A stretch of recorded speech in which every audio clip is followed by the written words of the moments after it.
አንድ የፈረንጆች አባባል አለ። ይህም ምንድነው? መጽሐፍ ቅዱስ ገነት የሚያስገባ ቢሆን ኖሮ ነጮች ከጥቁሮች ይደብቁት ነበር ይላሉ። ይህንንም አባባል ብዙ ጥቁሮች ወይም ኢትዮጵያውያን እንደ ወረደ ተቀብለው ለኛ ሀገር ወይም ለኢትዮጵያውያን ሲያሰራጩት፣ ሲያስተላልፉት፣ ሲያስተጋቡት ሰማለሁ፣ አያለሁ። ነገር ግን አንድ የተሳሳተ አረዳድ አላቸው።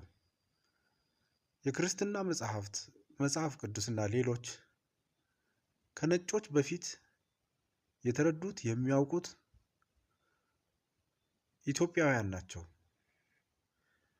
የኢትዮጵያ ኦርቶዶክስ ተዋሕዶ ቤተክርስቲያን ከጥንት እስከ ዛሬ ድረስ ጠብቃ ባቆየቻቸው ቀጥታ ሊቃውንት ቅዱሳን አባቶች እንደተረከቡት በጥንቃቄ እንዳስቀመጡልን፣ እንደተረጎሙልን፣ እንዳስተማሩን መጽሐፎቹ እስከ ዛሬ ድረስ ቆይተዋል።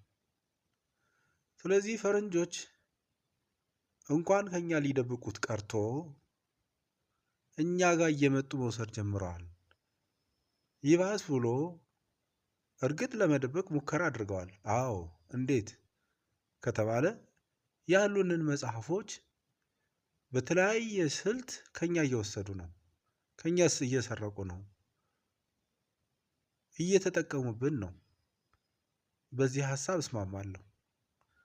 ነገር ግን የሚያድን ቢሆን ኖሮ የሚለው ሳይሆን ስለሚያድን ስለሚጠቅም ነው እኛ ጋር እንኳን መጥተው የሚመዘብሩን። ስለዚህ ወገኔ ሆይ በስነ ስርዓት ልትረዱ ይገባል። አመሰግናለሁ። መምህር ሰይፈ ነኝ።